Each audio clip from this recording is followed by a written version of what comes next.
Start. नमस्कार साथियों। नमस्कार साथियों, जिसका बहुत समय से इंतजार था कि कैग की रिपोर्ट्स विधानसभा के पटल पर रखी जाएंगी। फाइनली कल वो दिन आया और उम्मीद के अनुरूप ही 14 में से सिर्फ एक कैग रिपोर्ट कल टेबल की गई। आप सब जानते हैं कि कांग्रेस ने इसको इनिशिएट करते हुए इस कैग रिपोर्ट में जो तथ्य सामने आए हैं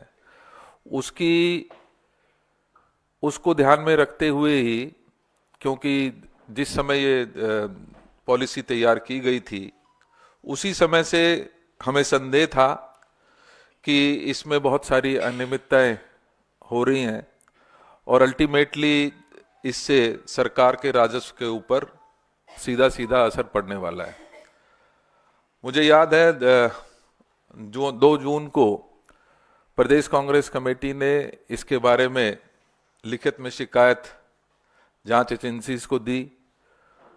उसके बाद एक और शिकायत जिसमें भारतीय जनता पार्टी के संलिप्तता के भी कुछ जो सबूत थे उसको लेकर तत्कालीन प्रदेश के अध्यक्ष हमारे अनिल चौधरी जी उस समय पुलिस कमिश्नर से मिले और वो तथ्य उन्होंने उस समय सामने रखे कि किस तरीके से भारतीय जनता पार्टी भी इसमें संलिप्त है।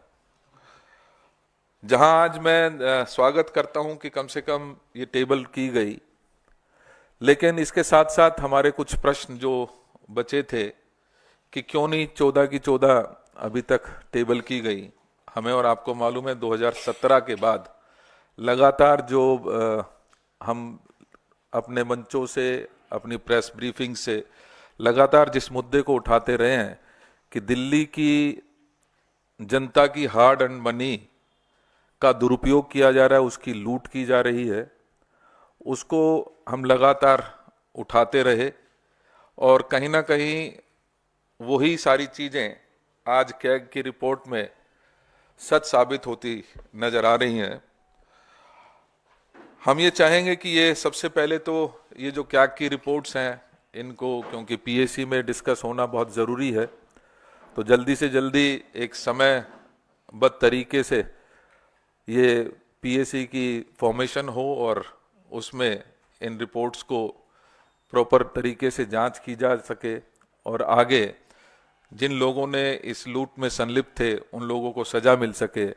हम ये चाहेंगे कि ये सरकार सुनिश्चित करे कि जल्दी से जल्दी पीएसी की कमेटी को फॉर्म करे और उसमें ये डिस्कशन हो। लेकिन इसके साथ साथ क्योंकि कई ऐसे पहलू हैं, हम और आप जानते हैं कि पीएसी की परंपरा ये रही है कि जो वैसे तो इसमें ऑपोजिशन के जो लीडर होते हैं वही उसको चेयर करते हैं, लेकिन दिल्ली में लगातार हमने देखा कि जो शासन में सरकार होती है वही इसको लीड करती है। तो कहीं ना कहीं जो ऐसे पहलू हैं जो इसमें डिस्कशन नहीं में आ पाएंगे, हम ये चाहेंगे कि कांग्रेस ये डिमांड करेगी कि उनको पब्लिक डोमेन पे भी चर्चा के लिए हम भारतीय जनता पार्टी और आम आदमी पार्टी दोनों को कहेंगे कि वो पब्लिकली इस रिपोर्ट को और अन्य जो रिपोर्ट्स आएंगी उनको चर्चा में जरूर लेकर आएं। कुछ महत्वपूर्ण बिंदु जो मैं अभी आपके सामने इसके बारे में बात करना चाहता हूं, डिटेल में भाई संदीप दीक्षित जी करेंगे, लेकिन मुझे ये लगता है कि ये जो ऑडिट रिपोर्ट है, आप सब जानते हैं कि 2017-18 से लेकर 2021 के बीच की इसमें सारे जो ऑडिट्स हैं वो उस समय के दौरान जो भी घटनाएं हुई हैं उसको इसमें चर्चा में आई है। लेकिन इसमें महत्वपूर्ण पहलू ये है कि महत्वपूर्ण पहलू विशेष रूप से भाजपा और उसके बड़े नेताओं और तत्कालीन उपराज्यपाल की भूमिका से जुड़े कुछ सवालात हैं जो नजरअंदाज इस रिपोर्ट में किए गए हैं। प्रमुख उसमें अनसुलझे जो प्रश्न है उसमें 1 वर्ष के भीतर 3 आबकारी निदेशकों को बदलने का निर्णय क्यों और किसने लिया। आप जानते हैं कि 3-3 जिस समय ये आबकारी नीति बन रही थी उस समय 3-3 कमिश्नरों को बदला गया। तो ये किसके आदेशों पर किया गया और ये निर्णय क्यों लिया गया। इसके साथ साथ दिल्ली में शराब के नए ब्रांड्स को बढ़ावा देने का काम की जांच जरूरी है। आप जानते हैं कि बहुत सारे ऐसे नए ब्रांड्स इस दौरान इन्होंने इंट्रोड्यूस किए जिसकी जांच बहुत जरूरी है। इसके साथ साथ केजरीवाल सरकार की लाई गई शराब नीति को लागू करने की अनुमति तत्कालीन उपराज्यपाल ने दी थी, फिर इस पर कोई जांच आज तक क्यों नहीं हुई है। मास्टर प्लान का उल्लंघन कर शराब के ठेके खोलने के लाइसेंस कैसे दिए गए, इस पर विस्तृत जांच करने की जरूरत है। हम और आप जानते हैं कि जहां ये शराब नीति आम आदमी पार्टी सरकार द्वारा लाई गई, वहीं जो शराब के ठेके खोले गए वो पूरी दिल्ली में खोले गए और उसमें कुछ ऐसे स्थान भी थे जो उसको क्या कहेंगे, सॉरी, नॉन कन्फर्मिंग एरियाज जो थे उसमें भी ये शराब के ठेके खोले गए। ये किसकी अनुमति से खोले गए, किसने इसकी इजाजत दी। हम और आप जानते हैं कि कॉरपोरेशन की इजाजत के बिना ये शराब के ठेके नहीं खोले जा सकते थे और तत्कालीन भारतीय जनता पार्टी का राज उस समय कॉरपोरेशन में होता था। लेकिन भारतीय जनता पार्टी ने ना सिर्फ इनको खोलने की इजाजत दी बल्कि उनको नॉन कन्फर्मिंग एरियाज में भी खोलने की इजाजत उस समय के जो कॉरपोरेशन में सरकार होती थी उसमें इसको इजाजत दी गई थी। तो ये एक बहुत महत्वपूर्ण जांच का विषय है जिसको पूरी तरीके से जांच की जानी चाहिए। और अगर मैं इस पूरी कैग रिपोर्ट को 3 शब्दों में बयां करना चाहूं तो मुझे लगता है कि ये 3 चीजें इसमें लूट, झूठ और फूट। जब मैं बात कर रहा हूं कि लूट, किस तरीके से लूट मचाई गई दिल्ली के हार्ड एंड मनी की और किस तरीके से वेस्टेज किया गया जो दिल्ली की जनता के से उगाए गए टैक्स के रूप में जो मनी थी उसको किस तरीके से लुटाया गया, वो हमारा और आपके सबके सामने है। उसमें सीधा सीधा कैग की रिपोर्ट में सामने आया कि 2002 करोड़ रुपए की इसमें अनियमितता पाई गई है। अगर यही 2002 करोड़ रुपए दिल्ली के राजस्व में आता तो निश्चित ही जो हमारी महिलाएं हैं जिनको पेंशन नहीं मिल रही थी उनको शायद पेंशन मिल पाती, उन बुजुर्गों को पेंशन मिल पाती या रोड के काम हो पाते। लेकिन कहीं ना कहीं इस आम आदमी पार्टी की सरकार ने लगातार दिल्ली की जनता को लूटने का काम किया। इसके साथ साथ लगातार ये दावे किए गए कि हम दिल्ली की जनता के लिए काम कर रहे हैं। जब मैं बात करता हूं झूठ की तो झूठे वादे इस आम आदमी पार्टी की सरकार ने लगातार करने का काम किया और वास्तविकता से बिल्कुल दूर। आज कैग की रिपोर्ट में स्पष्ट हुआ है कि ये जो लगातार झूठ बोल रहे थे कि हम राजस्व बढ़ाने का काम कर रहे हैं, उसमें साफ तौर से 2002 करोड़ की जो ये लूट की झूठ है वो सबके सामने आई है। इसी प्रकार से अगर मैं बात करूं कि झूठ किस तरीके से उसको एक अमली जामा पहनाया गया, तो उसमें बहुत स्पष्ट रूप से जो विशेषज्ञ समिति की सिफारिशें थी उनको नजरअंदाज करते हुए इस लूट को अंजाम देने का काम आम आदमी पार्टी की सरकार ने किया है। इसके साथ साथ अब साफ तौर से नजर आता है जिस तरीके से इस पूरे प्रकरण को लगातार आपसी नोक-झोंक में बीजेपी और आम आदमी पार्टी इस कैग की रिपोर्ट को सार्वजनिक होने के बाद चर्चा में लाने से जिस तरीके से बचने का काम कर रही है, ये आपसी फूट का नतीजा है, जिसकी वजह से आज कहीं ना कहीं हमें जो महसूस हो रहा है कि इस कैग की रिपोर्ट को विधानसभा के पटल पर रखने के पश्चात भी इसके ऊपर पूरी तरीके से चर्चा शायद नहीं हो पा रही है।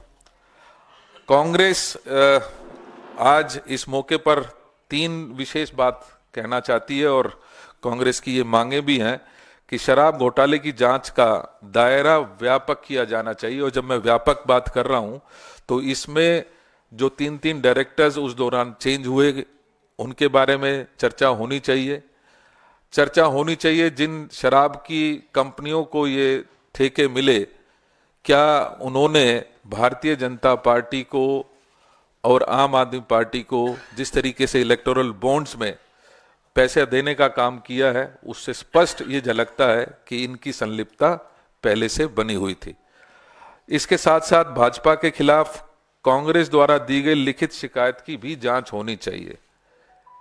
मैं जैसे अभी आपको सामने रखा कि 5 सितंबर 2002 को तत्कालीन जो हमारे प्रदेश अध्यक्ष थे उनके नेतृत्व में जो हमारा डेलीगेशन कमिश्नर पुलिस से मिला था, उसमें हमने ये सबूत पेश किए थे कि किस तरीके से इलेक्टोरल बॉन्ड खरीद कर भारतीय जनता पार्टी और आम आदमी पार्टी को फायदा पहुंचाया जा रहा है। उसके ऊपर किसी भी प्रकार की कोई जांच आज तक आगे नहीं बढ़ पाई है।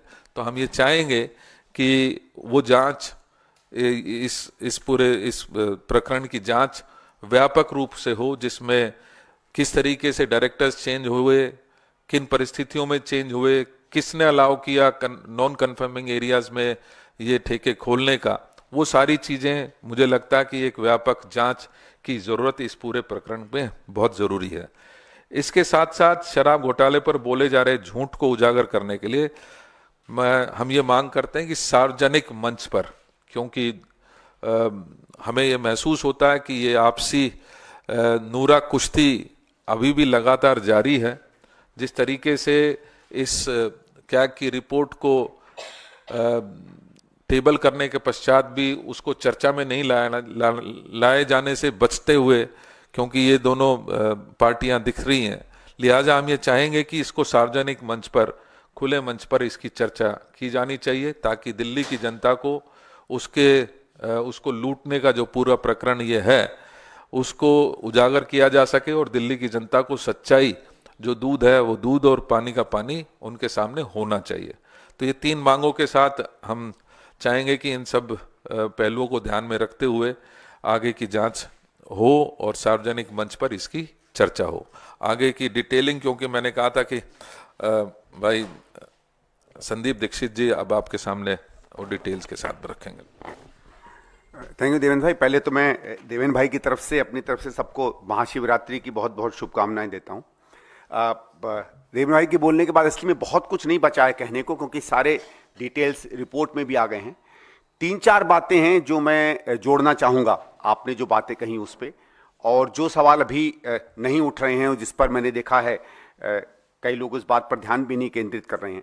बहुत साफ तौर से इस सीएजी रिपोर्ट ने इन बातों को कहा है कि जिन मंशा के साथ, जिस स्पिरिट के साथ ये नीति शुरू में बनाने की बात हुई, बार बार अलग अलग कदमों पे उसको बदला गया। ये था कि ज़्यादा से ज़्यादा लोग इसमें भागीदारी करें, वो सिमट कर, जहाँ पहले 77 लोगों को इसमें भागीदार थे, होलसेल का काम करते थे, वो घट के 20-22 हो जाता है, बल्कि 14 हो जाता है। ये 14 ऐसी संस्थाएं हैं जो आपस में संबंध रखती हैं, कुछ इस देश के एक ऐसे हिस्से से आती हैं जहां संदेह की स्थिति बनती है कि वहां के राजनेता या उनके परिवार के लोग हमारी आपकी सरकार के साथ संबंध बनाकर चलते हैं। इन सब पर भी गहराई से बातचीत होनी चाहिए, क्योंकि जो बात हम लोगों ने कांग्रेस के मंचों से बार बार कही है कि शराब नीति के बनने के 8-9 महीने पहले से इसकी बारीकियां पब्लिक चर्चा में आ गई थी। ऐसा क्या है, ऐसी कौन सी कोई ऐसी आबकारी नीति नहीं है जिसकी बारीकियां उस नीति के बनने के पहले आम चर्चा में आ जाएं। और ये बहुत से लोग जो इस बात को जानते हैं, सरकारी अधिकारी इस बात को कह रहे थे कि आम चर्चा में इसलिए आ रहा था क्योंकि सरकार और शराब के ठेकेदारों के बीच में और उससे संबंधित लोगों के बीच में इस नीति का बार बार चर्चा हो रही थी, जो अपने में दिखाता है कि ये सरकार अपने विवेक से नहीं, बल्कि उनके और जो भी शराब के ठेकेदारों के बीच में संबंध बने थे उससे निकलते हुए जो इन दोनों के आत्महित थे, उसके ऊपर ये पूरी की पूरी नीति बनी है। और इस पर अलग से एक जांच होनी चाहिए। ये सिर्फ सीएजी रिपोर्ट, बार बार लोग कहते हैं, जैसे अभी कुछ लोगों ने कहा कि साहब सीएजी रिपोर्ट में सीधे सीधे भ्रष्टाचार का शब्द नहीं इस्तेमाल हुआ। सीएजी की रिपोर्ट में कभी भ्रष्टाचार का शब्द नहीं इस्तेमाल होता है। वो अनियमितताओं की तरफ दिखाती है, वो इस बात की तरफ संकेत करती है कि आपकी मंशा क्या थी और अंत में हुआ क्या, और उसके बीच में जो कहानी है वो सरकार और जांच एजेंसियों के ऊपर निर्भर पड़ता है कि उसके अंदर की सत्यता निकालें। मैं 3 चीजों के खास रेखांकित करना चाहूंगा जो बातें इन्वेस्टिगेट करनी चाहिए। सबसे पहले, आम आदमी पार्टी की सरकार ये कहती है कि हम बोतल प्रति बोतल जो है अब हम एक्साइज नहीं लगाएंगे। उन्होंने ये कहा कि कुछ साल पहले से जिस तरीके से जिस स्तर पर एक्साइज कलेक्ट होता था, हम उसी पर हर साल 5 या 10% बढ़ाकर एक मूल जो है हम लोगों से ले लेंगे। उसके बाद वो कितनी बोतलें बेचते हैं, क्या नहीं बेचते हैं, वो जाने, उनका काम जाने। पहली चीज तो जीएसटी के आने के बाद इस देश में इतनी टेक्नोलॉजी है कि जब एक एक लेस के चिप्स के ऊपर आप अलग से जीएसटी लगा सकते हैं, तो बोतलों के लिए आपने इस तरीके के अलग काम क्यों किया, यह संदेह की स्थिति बनती है। एक जमाना हो सकता था। दूसरा यह था, यही आम आदमी पार्टी बार बार कहती थी कि दिल्ली में 30 से 40% से ऊपर अवैध शराब बिकती है। यानी अगर हमारे यहां समझ लीजिए अगर 10,000 बोतलें बिकती थी तो यह माना जाता था कि 13 से 14,000 बोतलें बिक रही हैं, इसलिए 3 से 4,000 बोतलों का एक्साइज सरकार में नहीं आती है। तो फिर 10,000 बोतलों की सेल को क्यों हमने स्टैंडर्ड माना? इसका मतलब है इस सरकार ने 30 से 40% चोरी को एक लीगल सैंक्शन दे दिया कि अगर एक सिस्टम में 30 से 40% लीकेज है तो हम नई सिस्टम में 30-40% के लीकेज को भी लीगल मानेंगे। इसका मतलब है डेलिबरेटली इन्होंने अलाउ किया है होलसेलर्स को कि अपनी पहले की इलीगल एक्टिविटी को आज आप लीगैलिटी के नाम से आगे चलाएं। तो दिल्ली को 30 से 40% सीधे सीधे लॉस हो रहा है जो सीएजी रिपोर्ट में कवर नहीं हुआ है। फिर मैं एक और चीज जानना चाहता हूं कि अगर समझ लीजिए सामान्यतः आपकी इन्होंने एस्टिमेट किया है कि इतना परसेंटेज जो है हर साल एक्साइज बढ़ेगा, उस परसेंटेज को कैलकुलेट करने के लिए कोई बेसिस ये सरकार नहीं देती है। किसी भी बिजनेस में अगर आप आगे प्रोजेक्ट करते हैं, सामान्य बजट में भी प्रोजेक्ट करते हैं, तो तमाम कैलकुलेशन जाते हैं, कितनी मिडिल क्लास बढ़ेगी, दिल्ली की सैलरी कितनी बढ़ेगी, कि कितना शिफ्ट होगा लोकल लिकर से फॉरेन लिकर में, इस तरीके का कोई मापदंड नहीं बनता है, एक आर्बिट्रेरी नंबर इस्तेमाल कर लिया जाता है। दूसरा यह है कि अगर आप लोगों को भी याद होगा एक कहानी, जब भी हम लोग लिकर माफिया की बात करते हैं तो हम होलसेलर्स की बात करते हैं। सारी की सारी नीति प्राइवेट होलसेलर्स पर आधारित होती है। इसमें मैन्युफैक्चरर्स कहीं नहीं दिखते हैं, इसमें रिटेलर्स का हित कहीं नहीं दिखता है। और ये पहली बार हमने देखा है कि कोई नीति कहती है कि प्रति व्यक्ति को अगर हम 2 ही दुकान देंगे, वो 54 दुकानें तक उसको लाइसेंस मिल जाता है। और मैं आपको दुकानों का क्या गणित हो सकता है इसका एक छोटा नंबर दूंगा। सामान्य ये माना जाता है सामान्य कि अगर एक लिकर की दुकान दिल्ली में है तो उसका कुछ नहीं तो 60-70 लाख से 1 करोड़ 1.25 करोड़ का फायदा होता है हर साल। तो जिस एंटिटी को 2 करोड़ का साल में फायदा होना चाहिए था, आपने केवल एक पेन से उसको, अगर आप 50 या 52 दुकानें माने तो 50 करोड़ का उसने फायदा कर दिया। तो आपके दस्तखत से जो व्यक्ति 2 करोड़ कमा सकता था, अगर 50 से 52 करोड़ कमा सकता है, तो यह बात मैं तो नहीं मान सकता कि अंदर केवल आपके अंदर में जनहित होगा।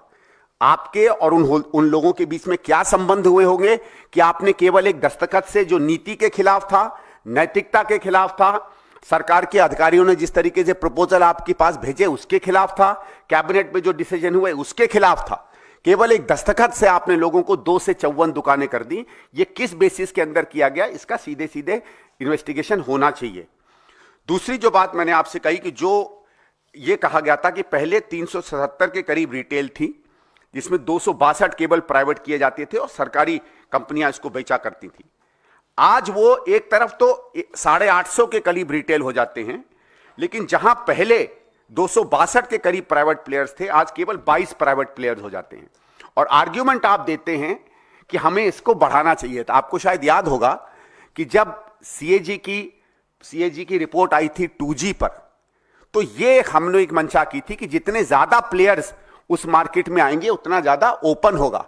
उसके बिल्कुल विपरीत उस समय आम आदमी पार्टी ने कहा था, बिल्कुल दूसरे तर्ज दिए थे, और आज उसी तर्ज से वो एक अपनी रिपोर्ट बनाते हैं। तो इन चीजों को उसमें बहुत गंभीरता से देखना चाहिए। और जो एक फाइनल बात मैं आपके सामने कहना चाहता हूं, जो देवेंद्र जी ने अपने सवाल पर एक बात किया था कि किस तरीके से इसमें जो है कुछ ब्रांड्स को प्रमोट किया गया, उसमें एक स्टैंडर्ड ऑपरेटिंग प्रोसीजर की एक चिट्ठी है जो मैंने चुनाव के दौरान आप लोगों के सामने उल्लेख किया था, लेकिन चुनाव था तो शायद इसको बहुत लोग नहीं देख पाए। दिल्ली सरकार ने एक स्टैंडर्ड ऑपरेटिंग प्रोसीजर लिकर का चेंज करने की एक डॉक्यूमेंट बनाया था जो मुझे मिला, और मैंने उसको वेरीफाई किया है। और अगर आप देखिएगा, आज से कोई 10-15 दिन पहले एलजी साहब की अध्यक्षता में एक नई आबकारी नीति दिल्ली में इंप्लीमेंट हुई है जो इस स्टैंडर्ड ऑपरेटिंग प्रोसीजर पर बनती है। इसके कुछ मुख्य चीजें मैं आपके सामने रखना चाहूंगा। इस पे बात करते करते ये कहती है कि SOP for database transparent and online liquor ordering system that checks brand pushing, eliminates bias and reflects national, regional, local market shares। ये रिपोर्ट जो दिल्ली सरकार बनाती है, वो जब स्टडी करती है तो वो ये देखती है कि दिल्ली में अगर माना जाए कि दिल्ली में लोगों का जो लिकर ड्रिंकिंग का कल्चर है या जो प्रेफरेंसेस हैं, सामान्यतः माना जाएगा कि गुड़गांव है, नोएडा है या आसपास के जो शहर हैं जिसको हम एनसीआर कहते हैं, जिस तरीके की वहां प्रेफरेंसेस या आदतें होंगी, दिल्ली में भी सामान्यतः उसी तरीके का आपको कस्टमर मिलेगा। जब ये स्टडी करते हैं तो ये देखते हैं कि एनसीआर के इलाके में जिस तरह की ब्रांड्स लोग डिमांड कर रहे थे, उससे बिल्कुल विपरीत वो वाले ब्रांड दिल्ली में नहीं अलाउड होते हैं। जिसकी तरफ देवेंद्र भाई ने अभी इशारा किया कि कुछ ऐसे ब्रांड दिल्ली में पुश किए जा रहे थे जो माना जाए अगर दिल्ली के कल्चर वाले लोग जो गुड़गांव में और जगहों पर रहते हैं वो उनको प्रेफर नहीं करते हैं। इस कारण से ये रिपोर्ट कहती है, however it seems that the reality is completely opposite with a plethora of complaints regarding brand pushing and brand suppression। मतलब दिल्ली की सरकार डेलिबरेटली कुछ ब्रांड्स को पुश कर रही थी और कुछ ब्रांड्स को दबा रही थी। उसके बाद वही आगे चल के कहती है कि certain brands are pushed in Delhi contrary to custom choice. यह मतलब है कि सरकार की रिपोर्ट खुद कहती है कि हम लोगों ने जो काम किया है उसमें मार्केट का कहीं प्ले नहीं था, हम जबरदस्ती कुछ न कुछ ब्रांड्स थोपते हैं दिल्ली के ऊपर। वो ऊपर कुछ लिस्ट देती है इन ब्रांड्स की, और उसके बाद जो सबसे महत्वपूर्ण बात है उसमें आती है, मैं थोड़ा सा पैराग्राफ पढ़ना चाहूंगा। The menace of brand pushing not only disregards actual consumer preference but undermines fair market competition। और अगर सरकार की तरफ से मार्केट कंपटीशन अनफेयरली डील किया जाता है तो ये करप्ट प्रैक्टिस में आता है। उसमें कहा है कि the practice has become to sell what is ordered and order only what one likes to sell. मतलब जो हम चाहेंगे हम वही बेचेंगे, जो हम चाहेंगे अपने मन से उसको हम बेचेंगे। इसके मतलब है आर्बिट्रेरी है, और शराब में कोई परोपकार में किसी शराब की कंपनी की मदद नहीं करता है। फिर उसमें दिया जाता है कि इसमें एक परवर्स इंसेंटिव आता है, और जो आखिरी लाइन है, जो सबसे इंपॉर्टेंट लाइन आती है, analysis of the above top brands जो दिल्ली में पुश हो रहे हैं reveals that most of them have their plants based in Punjab. Punjab में किसकी सरकार है ये बात आप देख लीजिए, और वो लिस्ट भी वही रिपोर्ट देती है कौन सी वो कंपनियां हैं जो पंजाब में बेस्ड हैं। तो न केवल ये लोग पॉपुलर ब्रांड्स को पुश करते हैं बल्कि उन ब्रांड्स को जबरदस्ती पुश करते हैं जो ब्रांड्स पंजाब में बेस्ड डिस्टिलरी कंपनीज बना रही हैं। 1916-17 से आम आदमी पार्टी एक बड़ी पार्टी है पंजाब में, वहां विपक्ष में बड़ी पार्टी रही है, उसके बाद सरकार रही है। इसके ऊपर भी क्रिमिनल इन्वेस्टिगेशन मेरे हिसाब से होनी चाहिए कि जब दिल्ली में उत्कृष्ट कस्टमर है, पैसे वाला कस्टमर है, दिल्ली का माना जाता है डिसर्निंग कस्टमर है, उसके ब्रांड्स नहीं दिए जाते हैं और जबरदस्ती उसको उस राज्य की कंपनियों की शराब पिलाई जाती है जहां आम आदमी पार्टी की अपनी सरकार है। Thank you. कुछ चीजें जो मुझे लगता है कुछ चीजें जो इसमें रिपोर्ट में पूरी तरीके से इंगित की गई हैं, जिसमें लाइसेंस वायलेशंस की बात है, जिसमें लैक ऑफ क्वालिटी कंट्रोल खास तौर पे अगर मैं बात करूं, वो बहुत महत्वपूर्ण है, क्योंकि एक तरीके से मोनोपोलाइज पूरा ये जो डिस्ट्रीब्यूशन था वो कर दिया गया था, और इसी वजह से कहीं ना कहीं जो क्वालिटी है उसके ऊपर चेक्स जानबूझकर हटाए गए, ताकि एक बोतल के साथ साथ दो बोतलें भी जिस तरीके से इन्होंने उस समय बांटने का काम किया था वो बहुत ही दुखद है। और बहुत मैं समझता हूं कि ऐसे समय में, जिस समय कोरोना काल चल रहा था, उस समय पर इस तरीके की जो हरकतें हुई हैं वो कहीं ना कहीं हमारे समाज में भी उसका बहुत गलत असर गया है, और उसका असर खास तौर पर महिलाओं के ऊपर ज़्यादा पड़ा, जिसकी वजह से बहुत विरोध भी हुआ, और उस विरोध के चलते इनको ये पॉलिसी विड्रॉ भी करनी पड़ी। इसके साथ साथ जो अन्य पहलू इसमें कवर किए गए हैं और जिनकी ओर सीएजी ने इशारा किया है उसमें weak regulatory and enforcement mechanism की भी बात मजबूती के साथ रखी गई है। डेफिशिएंसीज इन इन्वेंट्री ट्रैकिंग, अभी संदीप भाई ने उसके बारे में विस्तार से बात की कि ट्रैकिंग हो ही सकती थी। जहाँ पर हम लेज के एक चिप्स का कोई पैकेट बेचते हैं उसकी ट्रैकिंग हो सकती है, तो बोतल की तो निश्चित ही हो ही सकती थी। तो ये कुछ ऐसी चीज़ें थी जो हमें लगता है कि इसमें अभी भी जांच की ज़रूरत है, और इसकी विस्तृत जांच जिसके दायरे में उस समय के तत्कालिक जो लेफ्टिनेंट गवर्नर भी थे जिनके साइन से ये पॉलिसी लागू हुई, नॉन कन्फर्मिंग एरियाज में भी इन शराब की दुकानों को खोला गया, किसके इशारे पर खोला गया, क्यों रूल्स को बिल्कुल दरकिनार करके इन शराब की दुकानों को खोला गया, वो सारे पहलुओं के बारे में संदीप जी ने और हमने बात रखी है। हम चाहेंगे कि इसके ऊपर लगातार हम जो नए नए पहलू आएंगे उसके बारे में आपको फिर भी ब्रीफिंग करते रहेंगे। और जिस लेटर की मैं चर्चा कर रहा था 5/9 की, मैं वो आप सबके सामने दिखाना भी चाहता हूं, जिसमें हमने खास तौर पे ये ब्रांड्स की बात जो है वो रखी थी कि कौन कौन से ऐसे ब्रांड्स हैं जिनको लगातार पुश किया जा रहा है और उनके लिंक्स कहाँ पर हैं। उसकी जांच आज तक भी पेंडिंग है। ये पुलिस कमिश्नर के यहाँ पर 5/9/2022 को हमारा रिप्रेजेंटेशन गया था, लेकिन आज तक उसके ऊपर कोई कार्रवाई नहीं हो पाई है। थैंक यू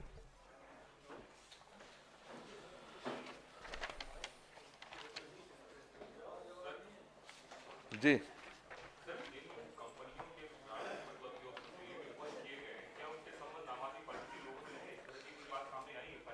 देखिए, दोनों बातें हैं। जहां पंजाब की कुछ कंपनीज की जिक्र उसमें किया गया था, और मैं कहना चाहता हूं ओएसिस ग्रुप की जो कंपनी थी उसकी ओर हमने इशारा उस समय किया था। इसके साथ साथ जो सोम ग्रुप ऑफ कंपनीज हैं मध्य प्रदेश की, जिन्होंने लगभग 2 करोड़ रुपया उस समय भारतीय जनता पार्टी को इलेक्टोरल बॉन्ड्स के रूप में दिए थे, उसके साक्ष्य हमने उस समय प्रोवाइड किए थे। तो ये कुछ ऐसी चीजें हैं जो फर्दर जांच के घेरे में आने की जरूरत है। इससे अलग पहले इस पे कर लें। है सर, आम आदमी पार्टी से रिलेटेड ही। सर यही सवाल है, ये जो आप विस्तृत जांच की मांग कर रहे हैं, क्योंकि केंद्र में बीजेपी की सरकार है, और किस तरह की विस्तार से जांच की मांग आप कर रहे हैं, कौन सी जांच मांग रहे हैं आप? हमने बहुत विस्तार से आपके बारे में इस सारे के बारे में चर्चा की, और सीएजी रिपोर्ट क्लियरली ये कहती है कि डिस्ट्रीब्यूशन के बारे में और जो लॉसेस थे उसके बारे में इन्होंने चर्चा की है। लेकिन जैसे मैंने कहा कि इसी दौरान जिस समय ये पॉलिसी बन रही थी उस समय 3 डायरेक्टर्स को चेंज किया जाता है। नॉन कन्फर्मिंग एरियाज में शराब की दुकान खोलने की इजाजत मिलती है।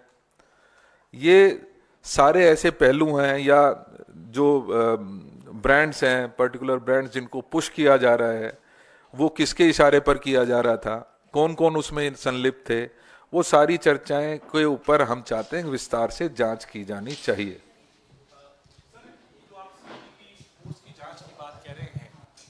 जब इनकी जांच होती है और चीज़ें और सामने आती हैं, दिल्ली की पॉलिटिक्स पे क्या इसका असर पड़ेगा, पंजाब पे क्या असर पड़ेगा? क्योंकि अभी जब हम बात कर रहे हैं, आम आदमी पार्टी ने राज्यसभा के अपने एक उम्मीदवार को लुधियाना वेस्ट का जो है कैंडिडेट बना दिया है। हालांकि आम आदमी पार्टी अब इस बात की को अफवाह बता रही है कि ऐसा कुछ भी नहीं है कि केजरीवाल राज्यसभा जाएंगे या दूसरा रास्ता देखेंगे। इसको कैसे देखते हैं? जिस लुधियाना की बात आप कर रहे हैं, मैं स्पष्ट करना चाहता हूं कि वहां पर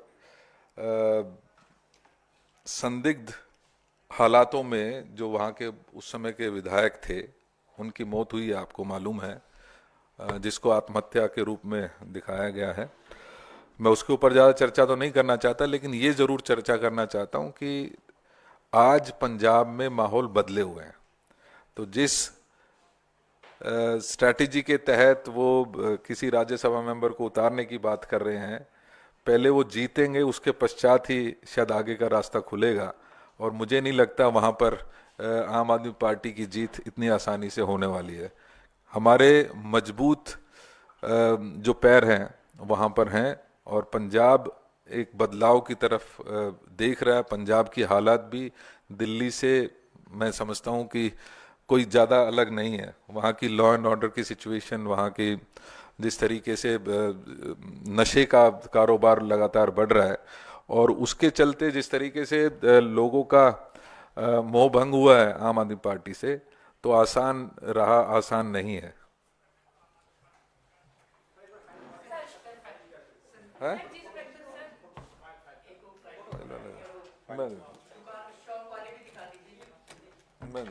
मैं निकाल के दे, वो भी दिखा दीजिए सर।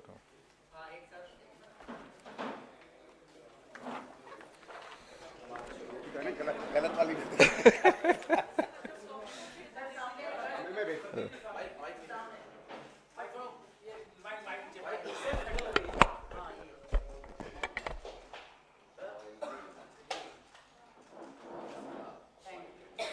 अगली बार देवन जी इसके ब्रांड्स ही ले आएंगे, बोतल ही भर लाएंगे। इधर से ही कर बाकी दोनों मेरे पास क्लास में